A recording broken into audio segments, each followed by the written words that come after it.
তুমি আমাকে স্বার্থপর ভাবতে পারো অর্ণব, কিন্তু আমি সত্যিই নিরুপায়।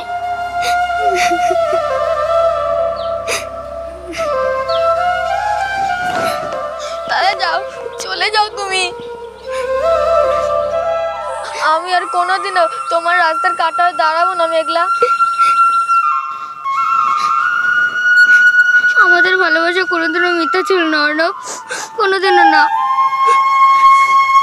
পরিস্থিতি আজ আমাদের আলাদা করে দিয়েছে।